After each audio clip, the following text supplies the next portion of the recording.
you know, make sure we have time for lunch. Gotta have lunch. Yeah. We have the same lunch every day that we write. We eat the same thing as a rule. It's quite ritualistic. We no longer stop writing to eat. Oh, now we eat as we write. We used to a little bit. Yeah, a little bit. Not anymore. Because we've become much more efficient, you know? We don't eat the same thing every series, but like each series we like pick a lunch and then that's it for the series. I wish I were kidding, but it's possible that's the most important thing for us. The least amount of time we can use thinking about lunch, but still fill our bellies. It's like, I'll have a lunch. What would you like for lunch? Lunch. Yeah, and you've got to have what Sharon calls the chug-a-lug. You always say that. No, I mean, but you've got to have the, I mean, like anybody can be funny, but kind of that's just the first step, you know? You have to be like, for example, yesterday, because we're in the middle of writing right now, we had a challenging day, and it took a while to just like, it's almost like we had to like hack through some like weeds to get to something fun, you know? And we really had to just keep on pushing. So you've got to have stamina as a writer. You have to be like, great, when your first draft is rubbish, because then you are just gonna build on it. If you don't have like the rubbish start, then you can't, you know, continue and get better. So gumption, or as Sharon says, chug-a-lug. I don't say that. Yeah, you need a cheerleader, I suppose. Like yesterday, I got into a bit of a depressive hole. Yeah. The first 2 hours, and you were very good at sort of pointing out all the positives and what was good about it, and why we didn't have to worry. And then later in the day, as I began to digest my lunch, you had to put me on your shoulder, and I was like, I don't know if that's funny. I don't know if that's interesting. And you're like, it is. And I was like, okay. Yeah, you know, you can feel a little bit nervous in case what you're saying isn't funny or interesting, and you need to be able to say non-funny, non-interesting stuff with your writing partner, and know that it's a safe kind of environment, right? So, what else?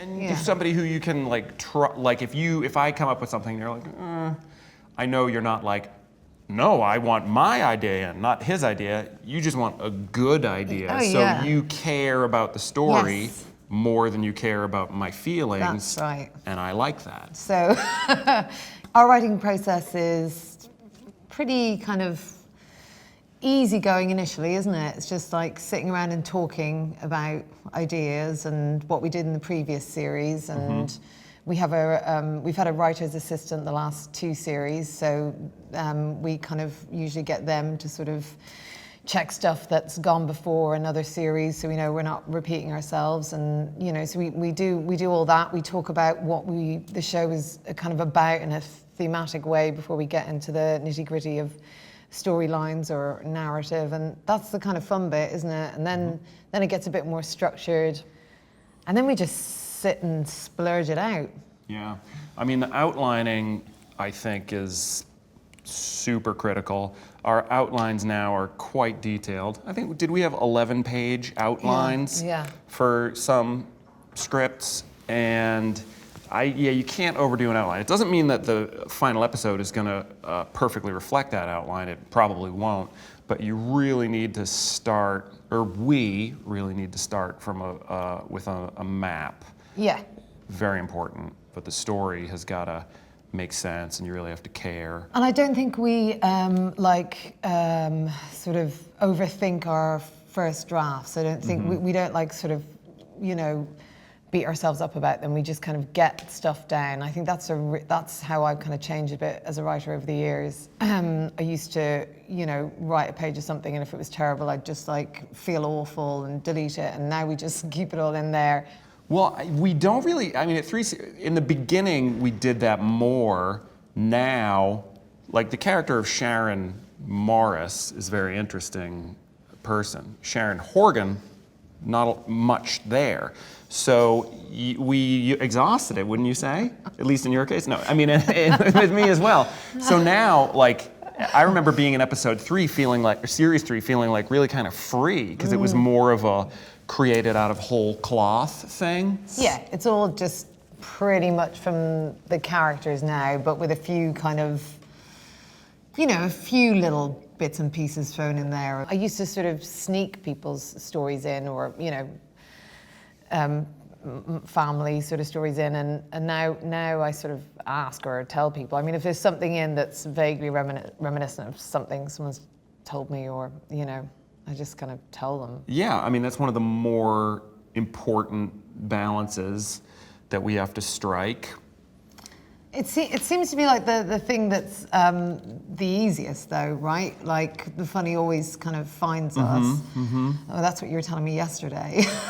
I know. But it's more about the story feeling satisfying and the narrative working of the series, and like that's the kind of thing we worry about more than the drama sort of comedy balance, because that always just seems to happen.